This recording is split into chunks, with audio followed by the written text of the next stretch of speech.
For the sake of people who are going to see this online, let me just introduce myself. I'm Edward Sanshin Oberholzer. I am the resident priest and guiding teacher of the Joseph Priestley Zen Sangha in in Rockville, Maryland now. I've moved. And also at Empty Moon Zen out here on the West Coast. So let me begin. Almost 2,000 years ago, a former tent maker, Paul of Tarsus, wrote these words to a group of fellow Christians in the Greek city of Corinth.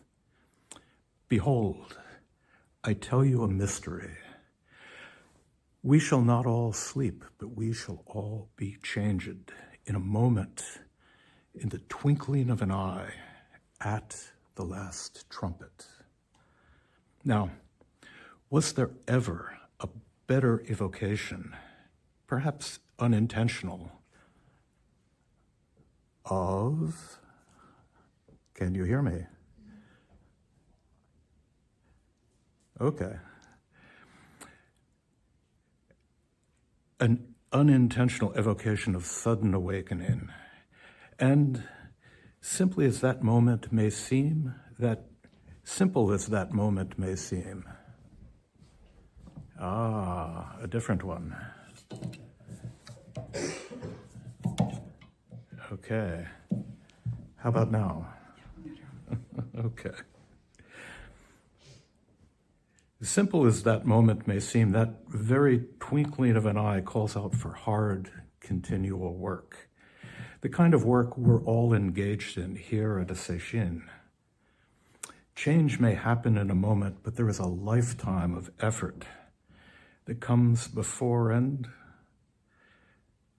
often a lifetime of effort that comes afterwards. Shito Shikuan ends his great hymn, the Sandokai, with a suitable follow-through to Paul's proclamation. I respectfully urge you who study the mystery, do not pass your nights and days in vain. Listen, if you try, you can probably hear the call of Handel's trumpet, sounding out that moment in his Messiah, that moment when the bass calls out to us, quoting St. Paul and echoing Shito. And God help you. If you don't hear that, then try this old Episcopal hymn, one of my favorites from my childhood. Brightest and best of the sons of the morning, dawn on our darkness and lend us thine aid. Star of the east, the horizon adorning, guide where our infant Redeemer is laid. Or, at least in this season of Rohatsu, that tree under which the Buddha sat.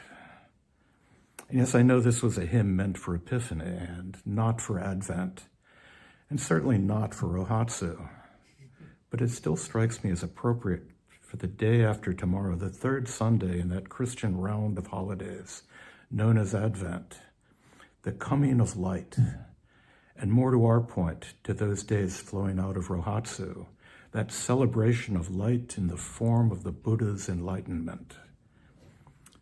It's amusing to realize that gentle, sweet hymn by Reginald Heber was criticized both for hinting at the worship of stars and for having a solemn, dance-like rhythm.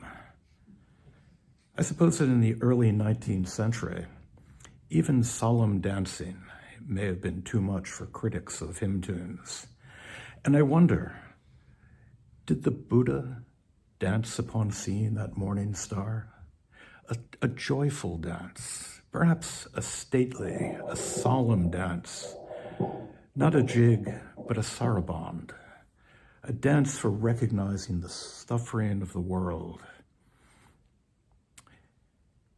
For those stars and the great sun itself, sons of the morning, all dance in the solemn music of the spheres, are all both benign and indifferent, shining on us in times of joy and of sorrow, of both together, the great catastrophe, If you can wrap your minds around the idea of celebrating not by dancing, but by sitting all night long on a cushion on the floor here, waiting for the coming of dawn, you've come to the right place.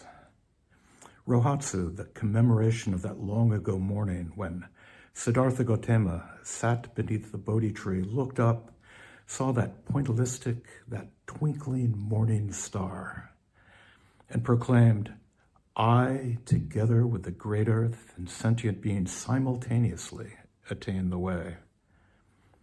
But here it's cloudy, it's rainy, cold, damp, miserable, not cold enough to freeze the mud out on the parking lot, but cold enough to make you wish that perhaps it were colder. Cloud cover has blotted the sky both by day and by night. I've been unable to see any of the prophesized meteor showers or the aurora borealis, much less the morning star. The moon has become a stranger. Morning sunrise can only be taken on faith as the grayish-white fog gradually lightens without revealing even a hint of the sun. The mountains have vanished into the fog. As we glide towards Christmas, I'm reminded that Jesus in the manger and the Buddha under the Bodhi tree had the advantages of a warm and temperate climate. And in each story, a clear and cloudless night, ideal for both the morning star and the Star of Bethlehem.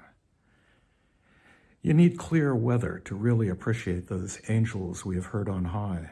Even the demon Mara and his seductive daughters required warm weather to try to tempt the Buddha from his future course. But does it really matter? Shanyan was enlightened when a tiny pebble, sent flying from his broom, struck bamboo with a solid thunk. It could just as easily have been an oak leaf falling soundlessly from a tree there in the boulevard in front of my condo back in Maryland. The squelching of my boots walking through mud, that one single snowflake drifting down. The fields close to my condominium are enveloped with that fog and mist of delusion. Driving across Maryland Wednesday morning, we were warned by a traffic signal that dense fog lay ahead, and on the bridges, the rivers below had vanished into swirling banks of clouds. This is the world in which we live. Not angelic choirs, not beams of light, not rainbows. No, we live and breathe in the mundane, in the here and the now. The valley is obscured by clouds. Jesus may have had magi, bringing gifts of frankincense, gold, and myrrh. We have the bearded mailman delivering yet more bills, yet more solicitations for donations. Still, he is, as Tori Zenji would point out, the bodhisattva pointing out the way to enlightenment. In his words, this is the Buddha appearing to us, finding ways to free us from our own attachments, the very ones that have made us suffer again and again and again. But even if our skies, our eyes, our minds are clouded with delusion, our understanding of the way, our enlightenment is right here, not on the other side of those banks of clouds, of that dense, impenetrable fog. Don't wait for the clouds to part or the fog to lift. No, there in the clouds themselves, this very life, this fog-enveloped existence is just this. Shohaku Okamura tells us that no matter how hard we practice, our meditation for practice, our motivation for practice is always based at the same amount, on some amount of self-interestedness. The act of truly seeing this self-centeredness is itself the Buddha. To awaken to the reality of our delusions is itself Buddha. To realize delusion is to be Buddha. Awakening to the incompleteness of our practice and returning to our path is the meaning of repentance and of atonement. Rohatsu is celebrated in East Asian traditions on the 8th day of the 12th month, a date fixed during the Meiji Restoration in Japan to align the Japanese calendar with those of the Western powers. Prior to that, the 12th month was the 12th lunar month. So I often wonder, without knowing, if, like the Islamic Ramadan, the celebration of Rohatsu rotated through the year. Observed sometimes in winter, sometimes in spring, summer, or fall. I like to think that the Buddha was able to sit without frost on a warm Indian night, that he had the real chance to gaze up at the end of that long night and see Venus twinkling on the horizon, unobscured by clouds. Here is his story, told by that collector of Enlightenment tales, the monk Keizan Jokin. Shakyamuni Buddha was descended from the Sun lineage in India. At the age of 19, he left Kapila Palace at midnight for Vulture Peak, where he cut off his hair and renounced the world. There he began 6 years of ascetic practices. After that, he sat on the diamond seat in ultimate samadhi, where spiders spun webs between his eyebrows, and magpies built nests on his head. Reeds pierced his lotus posture for another 6 years.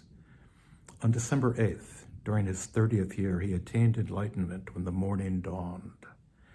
The words, "I, together with the great earth and sentient beings, simultaneously attain the way," are his first lion's roar. But warm Indian dawn or rainy Washingtonian morning, none of these particulars matter. Bright starlit night, brilliant radiant sunrise, dense impenetrable fog, steady downpour, blinding snow squalls. Our awakening is, as was Siddhartha's awakening, just here, just now, here on this cushion. Siddhartha's awakening, Keizan's gift to us in this season of gift-giving, was set out by him as he tells us, this mountain priest would like to add some humble words on the subject. Are you monks ready to listen? He goes on, one branch grows beautifully from the old plum tree. In time, thorns also sprout. In keeping with the decorations here, with the Christmas tree behind me, with the Star of Bethlehem shining out for the Buddha to look at, I thought perhaps we should listen to an apocryphal 16th century Indian friar, Italian friar, Fra Giovanni Giancondo, to whom I'd like to give the last words of this Rohatsu talk, his Christmas message to a perhaps equally apocryphal countess. The gloom of the world is but a shadow. Behind it, yet within our reach, is joy. There is radiance and glory in the darkness, could we but see. And to see, we have only to look. And so I greet you, not quite as the world sends greetings, but with a profound esteem and with a prayer that for you, now and forever, the day breaks and the shadows flee away. Thank you.